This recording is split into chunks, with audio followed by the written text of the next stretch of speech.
Aquí al vicerrector de Extensión de la Universidad Autónoma de Santo Domingo, Antonio Medina, que pudiera un poquito más adelante hablarnos de esto también, aunque le hemos convocado en su condición de miembro de la Comisión Ejecutiva del CES.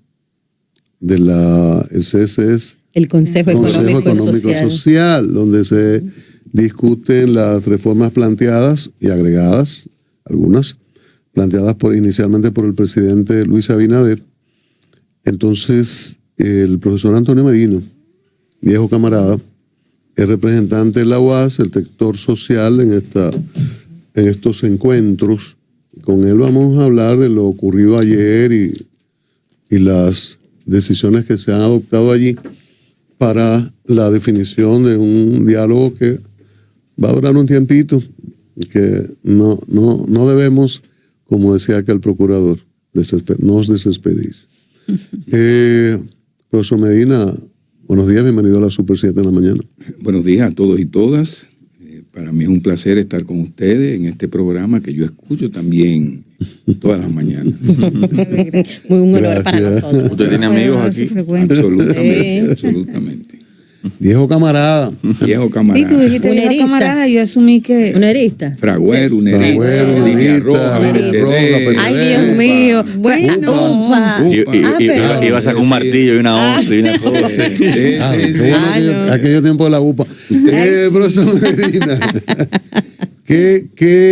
si nos puede resumir lo ocurrido ayer en el CES, Consejo Económico y Social, ¿cuáles fueron esos primeros pasos para definir, para diseñar este diálogo importante entre los partidos y lo referente a la entrada del sector social, no solo en su representación, sino ya como parte activa, como están los actores partidarios?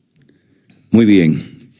Ayer fue convocada la primera parte, la primera reunión de este diálogo que fue originalmente por iniciativa del señor presidente para discutir las 12 reformas planteadas a través del Consejo Económico y Social.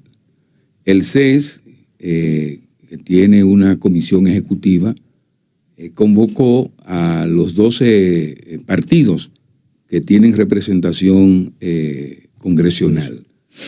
La reunión básicamente, como primer encuentro, ustedes saben que discutir 12 reformas no es fácil, es muy complejo, donde hay tantos intereses, tantas posiciones. Fíjense que solo con el tema del pacto eléctrico, eso tiene más de 10 años y recientemente se firmó, pero con diferencias de importantes sectores, sobre todo en el Consejo Económico y Social.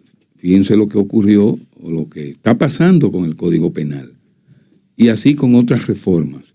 Pero la buena voluntad del presidente, la intención de resolver problemas estructurales importantísimos, estratégicos, que están en el marco de esas 12 reformas. Lo de ayer básicamente se abordó la parte metodológica, cómo vamos a proceder con este diálogo. Y además se escucharon sugerencias de las organizaciones políticas y qué actores deben de participar. Y se incorporaron otros temas como el caso de un código electoral, ¿no? Ustedes saben los problemas con la ley electoral, con la ley de partidos políticos, y incluso algunos hablaron de temas relacionados con el cambio climático. La próxima convocatoria será el día 15 de septiembre. En la reunión de ayer participaron los 12 partidos, más los 9 integrantes de la comisión ejecutiva, que representan 3 al sector empresarial, 3 al sector laboral y 3 al sector social, conjuntamente con el presidente del Consejo Económico y Social, el doctor Rafael Toribio. Eso fue básicamente lo de ayer. Ya el Consejo, su comisión ejecutiva se va a reunir para evaluar, para discutir la metodología. Se habló de mesas de trabajo temáticas, porque abordar así de conjunto tantos temas importantes no es fácil. Pienso que lo que debe de dividirse, incluso ya ustedes conocen que muchos de esos temas han sido abordados por comisiones designadas por decreto por el señor presidente, el caso de la reforma policial. Correcto. Y otros, ¿no? O sea que todo eso hay que coordinarlo bien para hacer un buen trabajo. Antes de continuar esta parte, el CES convocó a los partidos, porque el presidente hizo la propuesta, luego se despacharon comunicaciones. La presidencia dice, confirmaron tales y cuales, y van al CES estas personas por estas entidades. El CES los recibió, el CES envió comunicaciones, la presidencia como proponente le envía una lista al CES para esta primera reunión. Esa convocatoria fue instancia presidencial porque incluso estaba la representación del gobierno, encabezada por la vicepresidenta, el ministro administrativo, Alisa, y el consultor jurídico Antoliano Peralta, en representación del gobierno. Fue a instancia de aquel discurso del señor presidente que, en cierto modo, coordinó con el Consejo Económico y Social la convocatoria de esta reunión. Por eso incluso se hizo en el mismo Consejo Económico y Social. Y es el Consejo que está coordinando todo lo relativo a este diálogo. Y se convocó también para el próximo día 15, de manera que el gobierno es parte en este diálogo, pero quien está coordinando y presidiendo el mismo es el Consejo Económico y Social. Arias. Profesor. Bueno, los partidos evidentemente que están muy bien representados, el gobierno es el convocante. La ciudadanía está debidamente representada. Bueno, la ciudadanía está representada, por ejemplo, dentro del Consejo Económico y Social está el sector social. Nosotros representamos, somos parte de ese sector social. Están organizaciones campesinas y otras organizaciones de la sociedad civil. También están las organizaciones laborales. Y el sector empresarial también forma parte de ese Consejo Económico y Social y de su comisión ejecutiva, que viene siendo la dirección central, que la preside el señor Rafael Toribio. Ahí está básicamente la representación. Se habló ayer incluso de incorporar otros actores al diálogo, pero vamos a ver cuál será la metodología, el procedimiento para darle curso a este proceso tan difícil, tan complejo, donde convergen tantas posiciones que ustedes conocen y hay que hacer conciencia, y es la voluntad y la esperanza que uno tiene de que eso no caiga en el vacío, como ha ocurrido en otros casos, y que una pura retórica, un círculo vicioso, y al final no se lleguen a ningunos resultados. Esperemos que no ocurra así y que se establezca en la discusión ya de los temas un orden de prioridad, porque hay temas que son más importantes que otros, por supuesto. Entonces yo pienso que eso debe de ser parte de la metodología que se discute en el Consejo Económico y Social. A propósito, profesor, de su respuesta, viendo aquí en la página web del CES, dice que tiene 15 organizaciones sociales incorporadas y miembros del CES, la UAS, por ejemplo, ADRU, CODUE, Copadeva, INTEC, el Centro Juan Montalvo, WICA Ambiente, Ciudad Alternativa, Articulación Nacional Campesina. De esas instituciones no fueron ningún representante ayer, por ejemplo. Esa es una primera pregunta. Y la segunda, me gustaría que usted nos describiera el ambiente que hubo ahí. ¿Se sintió lejanía partidaria, resquemores, recelos, o si por el contrario hubo un ambiente de de camaradería, de querer hacer lo mejor posible, por lo menos en esta primera reunión? Yo pienso que el ambiente fue de armonía. Saludos, propuestas, en gran medida exhortar al diálogo, un acercamiento, pero vamos a esperar que eso no sea puro discurso, ¿no? Ahora en la práctica se verán los resultados. Uh-huh. En cuanto a las organizaciones, sí, las organizaciones estaban representadas. Okay. Por ejemplo, 3 del sector social, entre ellos el AUAS, Articulación Campesina también estaba ahí. Bien. Como parte de la Comisión Ejecutiva del Sector Social y otra institución, también del sector laboral y empresarial. Es decir, ustedes saben que a veces se manejan diplomáticamente los actores políticos, pero lo que vale son los resultados. Y esos resultados tendrán que verse en corto tiempo. Si es un mero ejercicio para entretener a la ciudadanía o si los resultados estén ahí, aunque no todos los temas puedan ser tratados a profundidad, porque es difícil, 12 reformas, pero hay temas prioritarios. Por ejemplo, el tema de la calidad de la educación, el tema de la seguridad social, el tema de la misma constitución, la reforma policial que ya tiene una comisión. Y hay muchos temas, casi todos son de interés estratégicos y estructurales, pero hay que establecer un orden de discusión, de prioridad, para obtener resultados, porque como dice el refrán, el que mucho abarca, poco aprieta. Estamos conversando con el maestro Antonio Medina, que además de ser representante de la Universidad Autónoma de Santo Domingo ante el diálogo nacional en el Consejo, en el CES, Consejo Económico y Social, tiene una larga trayectoria, politólogo.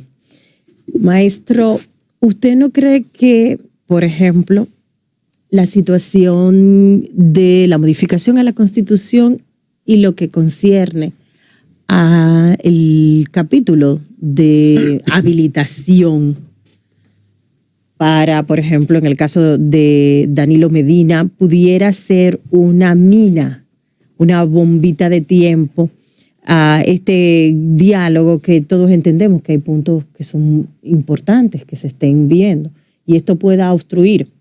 ¿Por qué? Me explico. El presidente de la República enfatizó en que ese aspecto él entendía que no debía tocarse. Sin embargo, ya salieron los diferentes representantes, y cito al secretario general del Partido de la Liberación Dominicana, diciendo que en ese sentido eso no es democrático, que el presidente delimite que ese aspecto no se toque o no incida en las modificaciones a la Constitución que se hagan. ¿Usted qué cree? Mire, una de las constituciones que más se ha modificado en América Latina es la Constitución de la República Dominicana. Dice que la fundación de la República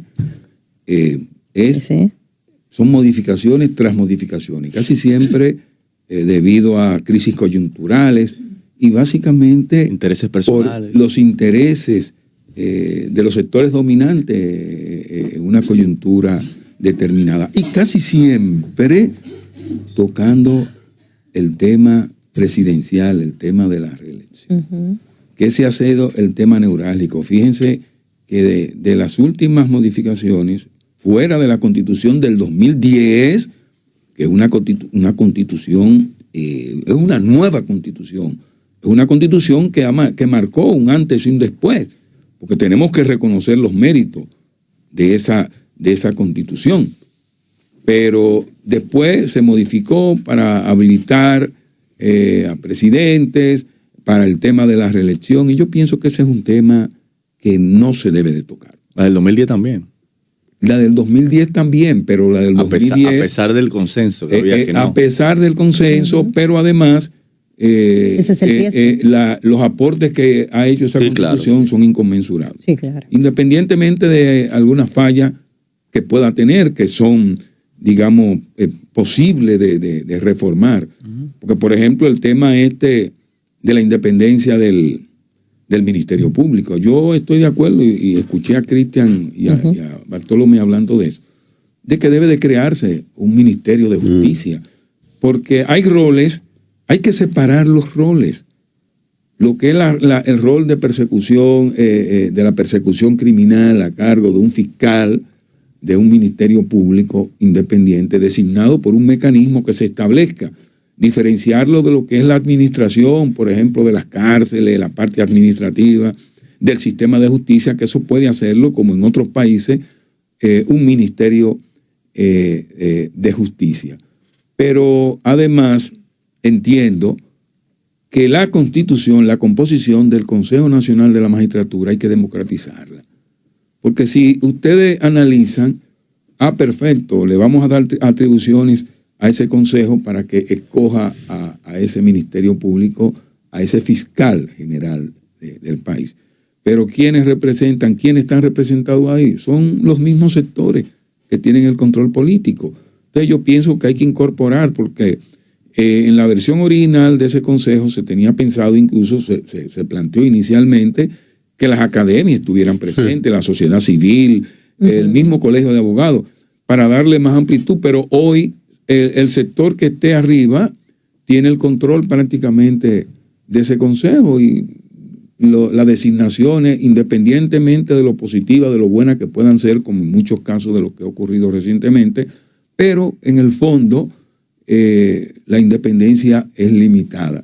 De modo que hay otros aspectos que pueden ser abordados en una posible reforma, pero ese tema ya de la reelección, no creo, eso es un tema muy neurálgico que traería problemas y no creo que en la coyuntura actual sea factible su aprobación. Maestro, ayer varios actores políticos de los convocados al CES planteaban ciertos niveles de aprehensión con el tema metodológico, que es el tema de cómo nosotros organizamos la conversación. Y esto ahora va a mesas temáticas donde se tendrá que definir esa metodología. Ahora bien, si bien el CES es un espacio que tiene vocación de representar a la sociedad, la representación, como usted sabe, siempre es insuficiente, siempre es parcial. Porque lo cierto es que si bien el CES fue constitucionalizado en el 2010, fue creado en el 2005, responde a una sociedad que no es la de hoy, donde hay cada vez sectores inorgánicos, sectores que no están en organizaciones de la sociedad civil, sectores que no están en partidos políticos, que ni quieren tampoco estar en partidos políticos, pero que tienen una opinión y que han sido relevantes en la discusión de los principales problemas. Marcha Verde es uno, la Plaza de la Bandera, donde hay una cantidad de actores ciudadanos que tienen una opinión sobre la ruta del país y hacia dónde debe caminar el país, que no se sienten representados ni en los partidos políticos ni en ninguna de las organizaciones que están ahí. Uh-huh. Usted como parte del CES, si no hay una respuesta, entonces lo planteo como una exhortación. ¿Qué haremos para integrar en la conversación a estos sectores que ni siquiera saben, por ejemplo, cuáles son esas organizaciones del sector social que están ahí o del sector laboral que están ahí? Porque yo creo que las del sector social son más representativas que las que están en el sector laboral. ¿Qué haremos para integrar a la conversación a todos esos actores que tienen una opinión sobre el país que queremos y sobre todo sobre el rumbo que deben tener estas reformas? Eso fue uno de los aspectos abordados, o sea, ¿qué otros actores pueden incorporarse al diálogo? Yo pienso que sí, porque es imposible que un organismo como este esté todo el mundo representado y sobre todo, como tú planteas, hay organizaciones que no tienen una estructura, son inorgánicas, entre comillas, aunque en la práctica tienen representación en la población y se expresan como la Marcha Verde y otras. Pero en todo el proceso de consulta, yo pienso que debe de tomarse en cuenta a esas organizaciones. Y es un planteamiento que nosotros haríamos y que debe de ser parte, porque en la medida en que sea más abierto el diálogo, digo, no tan abierto que sea imposible, sí, claro. Porque inmanejable. Que no sea inmanejable. Si es inmanejable, por ejemplo, a veces en el CES llegar a una posición no es fácil, porque están los intereses de los empresarios, los intereses del sector. No, la democracia tiene formas. Los intereses de los sectores que representan al sector social, los políticos. Ponerse de acuerdo, y sobre todo en un país tan politizado como este, y la participación de los actores políticos, pero hay que abrirse, y es un diálogo donde esos sectores de un modo u otro deben de ser escuchados y ver en la medida en que puedan enriquecer aún más el debate Antonio, lo que pasa es, hablamos con Antonio Medina, el vicerrector de la Universidad Autónoma, miembro del Consejo Económico y Social, sobre el diálogo iniciado ayer. Lo que pasa es que cuando se habla de que están en el Consejo estos grupos sociales, es diferente el formar parte del equipo anfitrión, a los actores que están proponiendo. Lo que nosotros vimos ayer en televisión y las reseñas hoy son los actores, los convocados. Entonces, sí, el sector social es parte del CES, pero no está sentado a la mesa como un actor en la discusión. Entonces, ese es el tema, es llevarlo de un lugar a otro. Porque, y ayer el Bartolomé introdujo esa parte, cuando hablamos de salud, no solo los políticos pueden hablar de salud. Quizá, no sé si el Colegio Médico está representado ahí, pero hay entidades de salud que pueden dar opiniones interesantes. El sistema de seguridad social, que ha sido tan cuestionado y está en las 12 reformas planteadas por el presidente. Está y se ha creado una coalición incluso por la seguridad social digna. Sí, que puede dar una buena opinión. El tema transporte, hay una serie de temas que nosotros le hemos limitado a la parte, o no sé si quizás en la misma visión presidencial y del CES inicialmente, de que bueno, estos son los partidos con representación y pueden pasar las reformas. Y quizá todos nos hemos centrado mucho en pacto fiscal y reforma constitucional. Entonces las cosas como que se reducen y a temas de extraordinaria y verdadera importancia lo dejamos como un poquito de lado. No, correcto. Pienso que en la versión original, la intención de la convocatoria del señor presidente está llena de buenas intenciones, porque claro, lo que busca es un acercamiento con la sociedad, con los actores políticos, y algún mecanismo había que establecer para hacer eso, porque hacer una convocatoria totalmente amplia donde esté todo el mundo no es posible. Fíjense que aún en el marco relativamente limitado de lo que están ahí, esos actores que están convocados, no es fácil. Ahora, yo pienso que esos sectores deben de ser tomados en cuenta, absolutamente, porque ahí hay temas que son fundamentales para la sociedad. Cristian hablaba del tema de la seguridad social. Todo el mundo sabe que esa ley ha sido un fiasco, que esa seguridad social, en definitiva, lo que ha venido es a beneficiar a los sectores de poder. Maestro. Los sectores más vulnerables no tienen ningún tipo de protección. Eso ha sido un engaño y eso hay que reformarlo. A propósito, maestro, ¿usted cree que ese escenario realmente será donde se introducirán beneficios para la ciudadanía en la República Dominicana en materia de seguridad social? Es un grito a voces, todo el mundo lo dice, pero hay una cúpula que maneja todo eso y está sentada ahí. Eso es correcto. Los sectores ahí en el CES están todos. Y los que representan determinados intereses, y ya ustedes saben cuál es la composición heterogénea. Sí. Pero es el escenario que tenemos. Y pienso que en teoría casi todo el mundo, incluso de los partidos políticos y de la sociedad, cuestiona esa ley de seguridad social y del mismo incluso gobierno, pero no han querido meterle mano.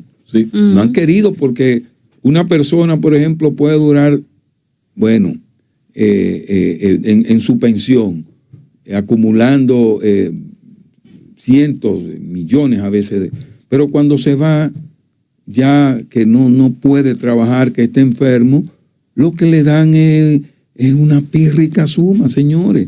Pero en materia de salud, ustedes saben los abusos que se cometen. Lo vivimos a diario, profesor. ¿Y cuánto tiene acumulada la seguridad social? una cantidad exorbitante. ¿Y eso en qué beneficia? 700.000 millones de pesos. Por eso es que la campaña del diputado Botello, aún con su cuestionamiento, genera simpatía en mucha gente. Porque el liderazgo político responsable no ha asumido el tema como tiene que Exactamente, asumir. genera, porque es verdad. El liderazgo político responsable está del otro lado. No, Está del otro lado Que no- prácticamente. El liderazgo político no ha asumido con responsabilidad ese tema. Que no quiere tocar los intereses empresariales que hay ahí apoyo. envueltos. Mucha gente dice. De donde ellos entienden. mucha gente dice, yo prefiero que me Como el den chico. 500,000 pesos ahora, que yo estoy hábil y puedo resolver, a que me lo den después que yo tenga 80 años. Que no sabemos y si va a que lo que llegar me ahí. van a dar son Un 30%. 5,000, 10,000, Que 20,000. haya olvidado. Que me ¿para den qué? Que haya Miguelito. olvidado para qué me muero Pero- y ya. Alzheimer. Señores, Por eso- no tiene lógica. Por eso es que desde el inicio, bueno, yo le dije, y la ciudadanía va a estar debidamente representada en ese diálogo. Y lo planteaba, bueno, entendiendo que nosotros tuvimos un diálogo para un acuerdo reciente, para un pacto eléctrico, en el que la ciudadanía definitivamente quedó fuera y se firmó el pacto eléctrico, pero quedó castrado sin esa participación y sin esa intervención como debía ser de parte de la sociedad. Y yo no quisiera como que ocurra lo mismo con este diálogo, con estas 12 reformas, independientemente de que pueda haber gente que esté presente y no accionando, representantes de sectores que están en el diálogo, pero que no participan. Eso puede ser una limitante. Eso es correcto. Con el pacto eléctrico, por ejemplo, el sector social no firmó. Nosotros no firmamos el pacto eléctrico porque entendíamos que había una serie de puntos que no se habían consensuado. digamos, no se habían consensuado y por lo tanto no iban a beneficiar a la población. Pero fíjense una cosa, todas esas reformas, ¿a dónde van a terminar? Congreso. En el Congreso. ¿Y quiénes están en el Congreso? Los actores políticos, los partidos políticos. Porque alguien lo dijo ahí, no, que finalmente es el Congreso, y creo que fue Charlie Mariotti que habló de que todo eso está bien, que sí o qué, pero hay que tomar en cuenta las atribuciones y el rol del Congreso. ¿Cuándo podríamos ver concretado algunos acuerdos, algunos consensos en torno a estos 12, 13, 15 puntos? Estamos en septiembre, el 15 arrancamos, quizás mediados del año que viene. Bueno, Cristian, determinar eso habría que ser un mago, porque todo eso puede, en un momento dado, si no se maneja correctamente, contaminarse y venir ahí la disidencia y finalmente no llegar a ningún lado. Eso va a depender de la inteligencia, de cómo se maneje eso, y yo soy partidario, y es un punto de vista que voy a defender, de que hay que establecer un orden de prioridad en los temas a discutir. Porque si nos embarcamos a abordar todo de golpe, bueno, está bien, vamos a formar mesas temáticas de trabajo en área. Por ejemplo, la reforma policial, ya hay una comisión que está compuesta por más de 20 personas, que creo que ya tiene propuesta. El tema de la calidad de la educación, eso es un tema importante. ¿Cuáles han sido los resultados, por ejemplo, de la ejecución del 4%? ¿Cuál es el balance a nivel, por ejemplo, del estudiante preuniversitario en las indagaciones, en las investigaciones que se han hecho en matemática, en comprensión de lectura y cosas? ¿Hemos avanzado? No. Se ha dedicado el 4% básicamente a la inversión en infraestructura y cosas, o se ha dedicado realmente a mejorar el aspecto esencial de la educación. Yo Lo que veo es que si colocamos parecería que va a ser quincenal, ¿verdad? Si colocamos un tema, si lo dejamos en 12 o 13 ahora, un tema quincenal, estamos hablando de 6 o 7 meses. Hermano, eso va a ser difícil Que hay gente que se cansa. Este año, por ejemplo, este año se irá en discusiones, preparando, digamos, desde el punto de vista metodológico. Imagínense que por cada uno de esos temas, son 12, 13, y quizás se lleven hasta 14, porque se incorporó ahora el tema del código electoral. Ustedes saben los problemas. Ahora hay una propuesta de la Junta, sobre exacto, que plantea varias modificaciones importantes. Entonces, cada una se forman comisiones, se escuchan a los actores de la sociedad civil, como decía Bartolomé. Vamos a discutir todo eso. Los partidos políticos van a consensuar, van a estar de acuerdo. Luego eso va al Congreso. Y fíjense lo que ha pasado con algunos temas importantes, el tema del Código Penal, que todavía eso está enchivado ahí. Entonces,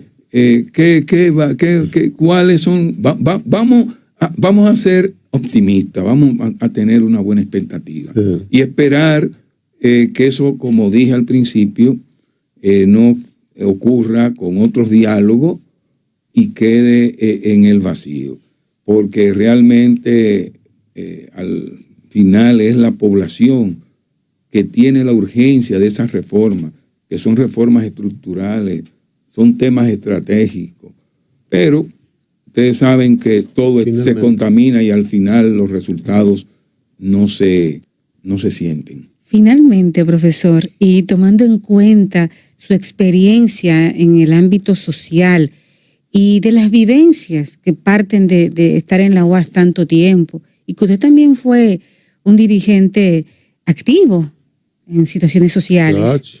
¿Usted cree que esta situación con la Ley de Seguridad Social, esta injusticia que estamos viviendo y que no tenga respuesta en el marco de este diálogo, ¿usted cree que podría generar protestas en la población? Protestas, pero algo concreto, no solamente que utilicemos los medios de comunicación, sino que se sienta en las calles que estamos disgustados.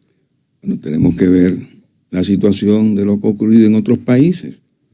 Que la población se cansa de los abusos, de los atropellos y de lo que ocurre, por ejemplo, con esa ley de seguridad social, cuando ustedes van con un seguro de esto que no le cubre, que no cubre la medicina, no sé, 5,000 que se te agotó el límite de la medicina, que la mayoría de las medicinas no están cubiertas, que por ese componente, por ese solo componente no te cubre el medicamento completo. Que eso es algo cotidiano y el pobre infeliz que se jubila, que se pensiona, lo que recibe, eso da pena. Es decir, que ese es un tema muy importante que aunque muchos no lo vean ahora así, porque los sectores de interés son los que predominan, sectores de poder que manejan y controlan a todos los niveles en la sociedad, yo pienso que eso pudiera crear una situación muy conflictiva y explosiva en el país. Yo pienso que eso hay que abordarlo. ¿Y ustedes creen que esa gente que anda detrás de Botello, no, es porque lo arrastra y le da? No, hay gente que lo apoya. Sí. Hay un sentimiento. Hay un sentimiento, porque mucha de esa gente dicen, bueno, yo quiero mi 30% ahora y que yo no sé lo que va a pasar después, yo me muero, bueno, pero tengo mi 30%, lo que sea. Ahí está el caso de Chile, creo que fue, que esa ley realmente, que es el origen, ¿no? Sí, del modelo. De la ley que se hizo aquí, pero con diferentes orientaciones, porque aquí realmente ha sido un desastre.